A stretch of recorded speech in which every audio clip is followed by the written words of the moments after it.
All right. Well, time for some additional thoughts on To Pimp a Butterfly. And I know it seemed early. It is early. I'm kind of compressing my schedule a little bit because I'm going to do my dial-it reaction on Thursday instead of Friday because of holidays.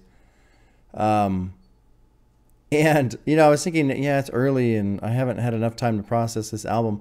I'm going to feel like that a month from now. I'm going to feel like that 6 months from now.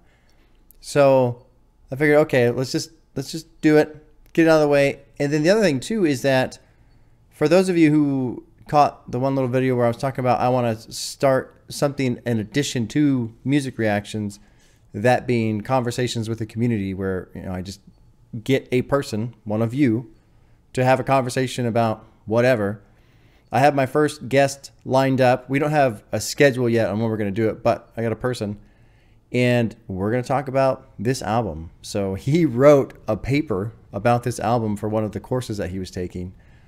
So less concerned about, you know, getting it on these additional thoughts for this album because this album does have so much that goes to it. I'm going to keep listening to it. It's a great album. Honestly, it's kind of fucking heavy. Really. It's kind of heavy. In terms of the content, you know, not so much the sound, but it's a really, really good ride, and it's extremely well done. So, I mean, almost to a point where sometimes it's almost work, almost, you know. So I have some notes I want to hit on. I'm not going to get too deep into the album, but I do have a lot of stuff I want to talk about. I imagine this video will probably take a little while, so let's get cracking. The first thing really, so I listened to about half of the Dissect podcast that breaks down every track in this album. I got about halfway through it, and then I realized, on one hand, it was really cool. It was really cool to listen to this guy break down so many different elements, especially with the music and what the music was referencing and what, I mean, he even gets into the lines, like specific lines and what they're referencing and all this other stuff. Because there were so many things that I missed, obviously, on my initial reaction. There were so many things I missed. Some things I got, some things I was close, and then some things just completely missed.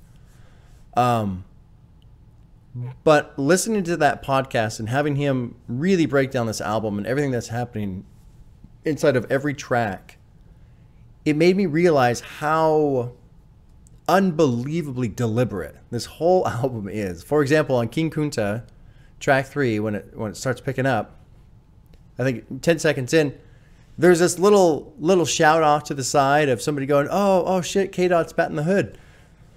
And if you just are listening to it passively, it sounds like just some little throwaway line, but it's not. Like, that's a very specific marker for that song to let you know where Kendrick is. And it's hugely important.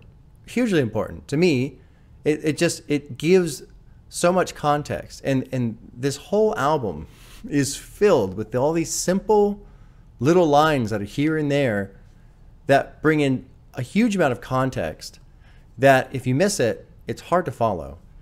So for example, one of the things I missed was, what was it? These walls. These walls. I kind of had an experience with these walls. I didn't realize who he was talking about. You know, Kendrick, he has a pretty fast flow, and it's not like he's scorching through these tracks on this album, but he's pretty fast, and he's got a lot of words that he's kicking out. And so doing the initial reaction, you know, I'm following what he's talking about. I understand what he's saying for the most part, the story he's telling, but I don't have some of the key elements, so I don't realize he's screwing the girl that's the baby mama for the guy who's serving life in prison because he killed Dave from Good Kid, Mad City. When you guys pointed that out to me in the comment section and I understood it, and then I went back and listened to it again, I was actually in the car. I was driving off, and I was like, okay, cool. I'm gonna, you know, full album run through, and it got to these walls, especially that beginning part with the horn where it's kind of moaning, and then the girl has this weird like moaning, sickly moaning almost. I kind of felt sick. Honestly, I did. I hadn't eaten that much that morning. And so I'm sure, you know, just being hungry or whatever played into that. But having that knowledge of what Kendrick was doing specifically to spite the guy, I mean, it's kind of disgusting to me, honestly. And I'm not trying to be judgmental towards Kendrick or anything like that, but it makes that song just so much more powerful in what it's doing. And so the intention comes through fully then when I have the proper context and understanding what he's actually saying and who he's saying it to and about, which then when it spills into you next and he's just thrashing himself for being basically a horrible person, that track, heavy in its own right and already difficult to listen to, it makes so much more sense. It makes so much more sense. And so those two songs together, it's like they snap into place. They belong together in that order. And while You is extremely heavy and a challenge to listen to, I feel like it's very important. And I have to commend Kendrick extremely for his willingness to just put all of that out in the open. And I have to hope and assume that there was some therapeutic quality to it, much like Frank Ocean's Blonde had a bunch of therapeutic quality for him. I really, really hope that this album and what he's talking about, and hopefully it just helped him process through all of this crap, man. I mean, this guy has been under some unbelievable weight in terms of internal struggles, pressure, all this other stuff. So just those two tracks alone are already heavy. But then you get into another song where I had lost sight of the context, was Mama. And I remember on the reaction, listening to Mama, thinking it's got like this really weird, like clunky beat, you know? And I didn't understand the reason behind that. And I think this is where I stopped listening to the podcast. I got about halfway through the album and then I stopped. But I think what he was doing with that sound was telling you, hey, I'm in Africa now. Because I had no idea he'd actually gone to South Africa. I didn't know he'd traveled there, has visited there.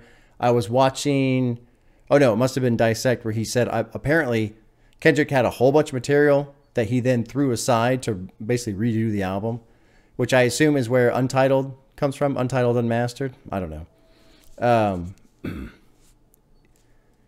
Knowing that he went to South Africa adds so much more to me in terms of understanding what he's talking about, because there's some stuff I just didn't quite get, but having that context snaps it well into place. And it was cool to see him, especially on Mama, where he's just doing this laundry list, right, of all the things that he knows. He knows this and he knows that and blah, blah, blah, and I know all this shit. And then he gets that last line, I didn't know shit when I got home. I personally have had a very similar experience. Being in the military, in the Navy, you know, I got to see different places in the world. And when you go to different places and you see other conditions that people are living in, it really opens up your perspective on life, on what poor is, on a lot of things. Like, for example, I went to Kuala Lumpur, which is in, oh shit, am I going to pass my own geography test? Malaysia, I believe. And I was assigned to an aircraft carrier, and the aircraft carrier had to anchor offshore, and then you take a boat in, and then there's a bus that they take you on into the city. And we drove by, I shit you not, you guys, miles of shanty towns, miles. I remember sitting on the bus, looking out the window, going, 60 miles an hour down this highway or whatever, and just shanty towns. I couldn't fucking believe it. So it was really neat to understand that Kendrick went to South Africa. He went to a different country. He saw all these different things and how it opened up his perspective. I think it's very important. I think that's important for everybody. Even if you can't, leave the country, if you can go somewhere else and just see how other people live that's different from you, it's so important. It's so important, in my opinion. What was the other thing? Oh, Lucy. I was so close, wasn't I, with Lucy? So close. I couldn't figure out during my listen, I couldn't figure out, is he talking about like a woman or is it a metaphor? It seems like a metaphor. I didn't really know. And then when it got to paperwork on paperwork, I was like, oh, it's the music industry. Okay, music industry. And he's worried about selling out and selling his soul. And I was just this close. A couple of you guys have sent some awesome messages about, oh my God, how did you miss that? How did you miss that it was Lucifer? Yeah, you know, sometimes a little slow. But it was cool to see how much of a struggle Kendrick is acknowledging in this whole cycle of the story of, you know, at first it's Uncle Sam and just trying to leech off him and pimp him out and all this other shit. And then it's like, okay, I shrugged that off, but now here comes temptation on a much grander scale. And my favorite track still off the album is How Much a Dollar Cost. I think it's fucking awesome. I think it's great. It's great for me personally because what he's talking about specifically in that track is always a challenge for me, because I constantly wrestle with the idea of wanting to help people, like wanting people who legit need help versus just glaring at scammers and thieves and people who are pretending like they need stuff when they really don't. It burns me up. And for Kendrick, you know, knowing Kendrick and how much he looks up to Tupac, and having listened to Tupac and some of his interviews where he's talking about how if I have $3,000 in my pocket and I give that guy $1, I'm wrong. I feel wrong. Like I should give him more. I can only imagine the kind of struggle he's dealing with, especially too. It seems like he has a pretty religious background. And so there's just a lot more there for him, but I think it's such a great track. One of the tracks I slept on, and I think it's because I got kind of toward the end of the album. I was, 2 hours into the video at that point. The Blacker the Berry. That's a fucking awesome track. Really, really good track. And again, I love the fact that Kendrick is willing to do something which seems so simple, which is acknowledge his own hypocrisy. But man, it's not easy to do. And our world, in my opinion, is so desperate for it right now. We have a severe lack of people willing to acknowledge their own hypocrisy. And personally, I see it everywhere in American politics. Everywhere. There's so much pointing of the finger at the other side. And but very little pointing at their own side. I wish American politics, just a quick little sidestep into politics. I wish American politics that the people who are the fans of their side, I wish they were like sports fans. Because when I listen to sports fans talk about their team, they are so quick to complain about every little flaw that exists within their team. You ever notice that? Listen to a person who's a huge fan. This guy sucks. He's way overpaid. This other dude, like, they keep him on the bench all the time, but he's way better and blah, blah, blah. The coach has no fucking idea what he's doing, blah, blah, blah. The only reason we can even kind of make it is because these two guys are doing all the work while everybody else is like... I mean, isn't that just the strangest contrast, how people's minds can be so super critical of the sports team they support, but then as soon as it switches over to politics, that's gone. Anyway, that's all. That's my hope for someday, that people would analyze their political leaders as hard as they scrutinize their own sports teams. But there you go. I don't know why I even got onto that. Who cares? What else do I have written down? The podcast, go in Africa. I guess that's it. Just in general. I know that's not super detailed in terms of the album, but now I gotta get through the part that's hard for me. Okay.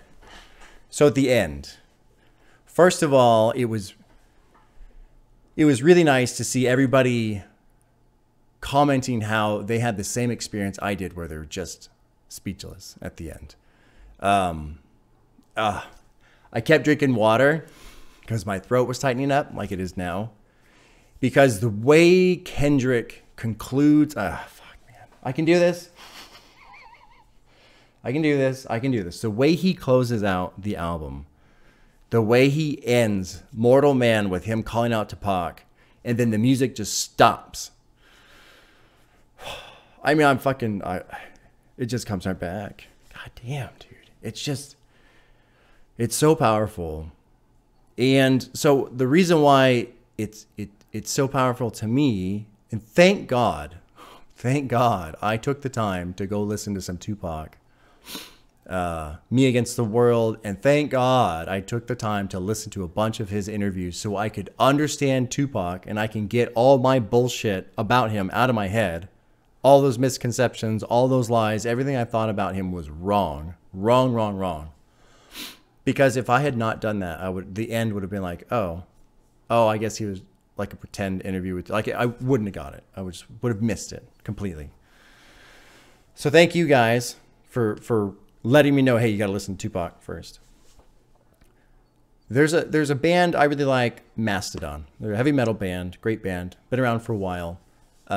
Great music. One of my favorite albums is from them. It's called Crack the Sky. And that album loosely, well, not loosely, it revolves around the idea of the drummer's sister. Her name was Skye, S-K-Y-E, who committed suicide at the age of 14. Great band. That album is a killer album. Fucking amazing music. Just some screaming vocals, as it should be. They have another song. It's not from that album, but they have another song called The Chimes at Midnight. And Chimes at Midnight is, it's a metal song, so it's about the end of the world. As all metal songs are. Right? And it starts out, I saw the mountains crumbling down and Colossus in flames and the oceans were draining and all this stuff. And it's going on and it's going on. And there's a line in there. It says, all my heroes, they're all dead.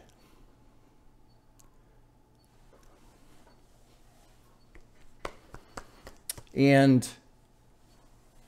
when I first heard that song, I thought that line was associated with the idea of everything's dying. The world is ending. Everything's falling apart. Everything's dying. All these people are dying around me. And so I never really thought that much about it. But the line never went away in my head. And there are lyrics sometimes that will just stick in my brain. And they'll stick there and they'll stick there. And they won't go away. And I don't know why. And I don't, usually I don't get too upset about it. Not anymore. It used to bug me. But now I think, well, there's a reason. And I don't know what the reason is. But it's going to come along at some point. So I kept processing that line. And then I started thinking, okay, well, maybe it's not so much about everyone dying around me, including my heroes. Maybe it's about just the fact that maybe the world is failing because all of my heroes are dead, right? Maybe that's the end of the world could have been stopped if the heroes had won instead of lost whatever epic battle that caused the end of the world. And okay, that's an interesting one, but it wasn't it. That wasn't the idea that was digging in my brain, waiting to be found. The real idea that came to me recently, and I've been wanting to talk about this, but it never really found a window until this album. The real idea to me is when all of your heroes are dead and you're still alive, it's like your own hell. And it's, in a strange way, it's like the end of the world. Because there's no one left to fight for the things that you believe in. Kitty, I can do it, kitty. I can do it. I can do it, kitty. I can do it. Maybe. Kitty, help me, kitty. Help me, kitty. You're not going to help me? You're just going to lay on the couch? Yeah, great. Kendrick has put so much pressure on himself.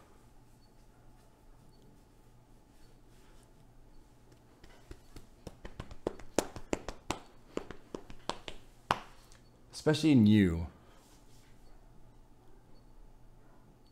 What was the line? What was the line? God, the way he fucking says it, it's just harsh. Not you're not a leader. You didn't try hard. Or what is it? He's really drunk at that point. You didn't try or something like that. And it's just gut-wrenching the way he says it. So he's ripping himself apart. You know, 3 of his buddies died that summer when he was on tour. That was something I learned during the Dissect.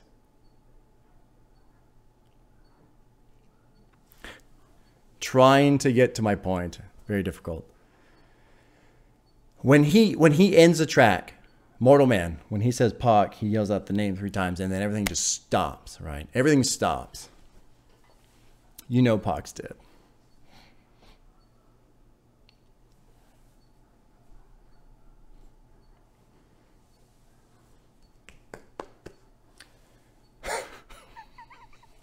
My cat is so comfortable on the couch right now and just smiling at me. You know Tupac is dead.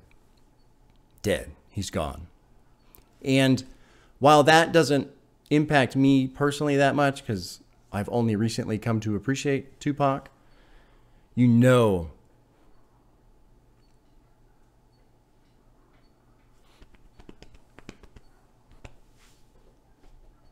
God, dude. You know it hurts Kendrick.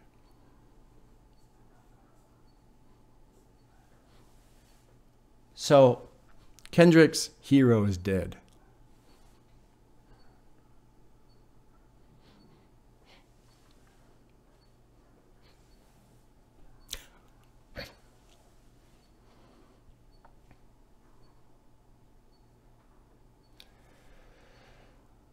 So to take that idea and couple it with everything that he's been wrestling with is that's what hit me.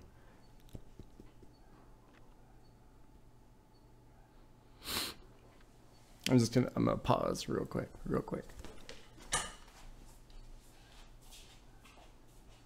Oh my God. I'm just gonna stare at the cat. That helps. That helps. Kitty. That helps.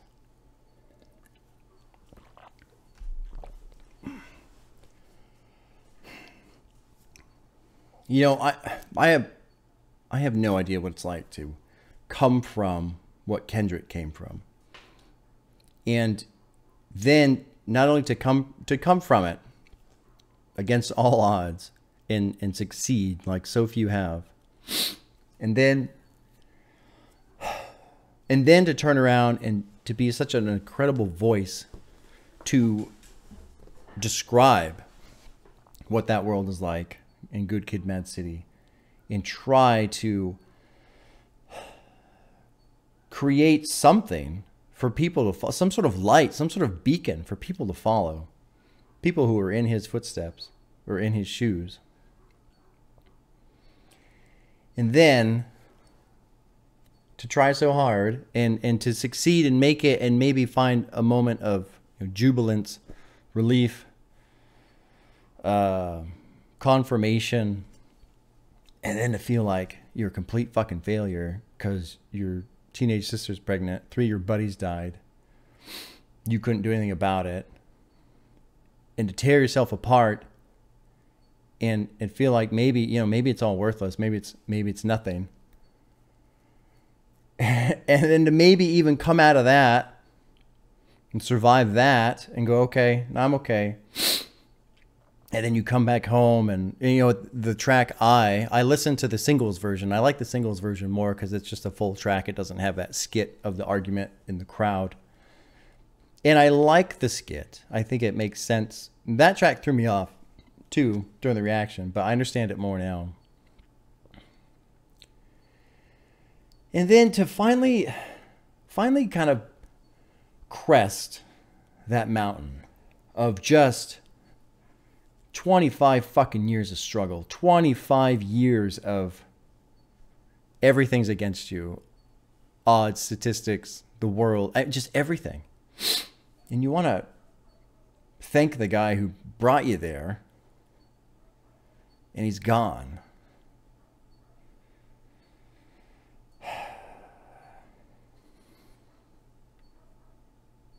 But if I can get through it, there's more to it. And I think it's a positive thing. And it's why I want to talk about it, why I want to force myself to do this, because, you know, however Kendrick views himself, I don't know why I have to look down. I don't know why I can't just look at the camera. However Kendrick views himself, he is a hero now. And it takes me back to that line, all my heroes, they're all dead. And all the different ways I've looked at it and considered it. And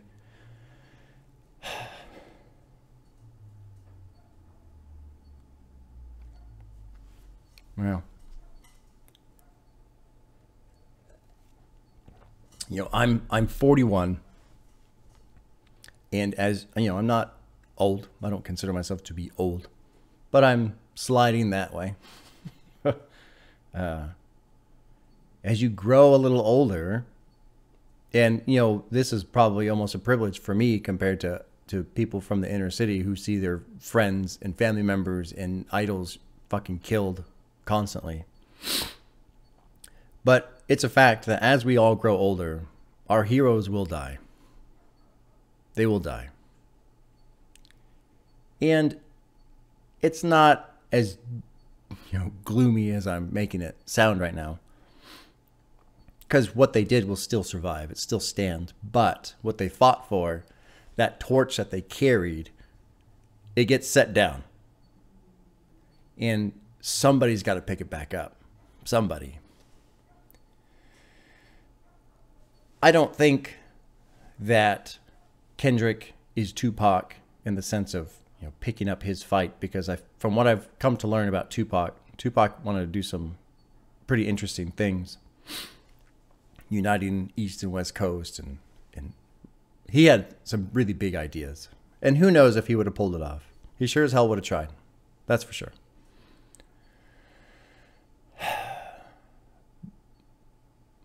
But when the hero falls, for whatever reason, and the torch lays there, we, Kendrick, but us as well, we'll have a couple decisions we can make. We can mourn the loss and watch the torch lay there. We can do nothing and hope somebody else picks it up. Or we can realize, especially as we grow older, that, well, maybe it's my turn. You know, maybe it's my turn to pick up the torch and keep that fight going. I think Kendrick has tried that. I think he has done that. I think he's done an incredible job with his album. I think he's doing an incredible job, period. I don't know much about the guy, you know, his personal life or anything like that. I kind of honestly enjoy not knowing. I enjoy letting an artist be an artist and just trying to let their music be their point of expression, because it's very easy for me to connect to that form. But man, the way this album ends, it's just gut punch.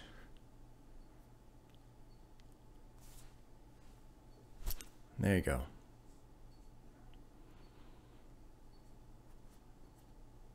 I feel like I have more to say, but like I said on the reaction, it's kind of nice to not have to.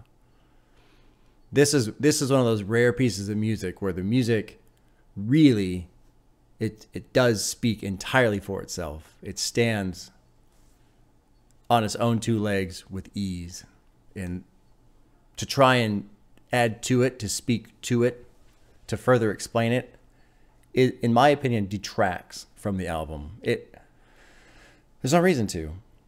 It's just, it is what it is. It's fucking fantastic.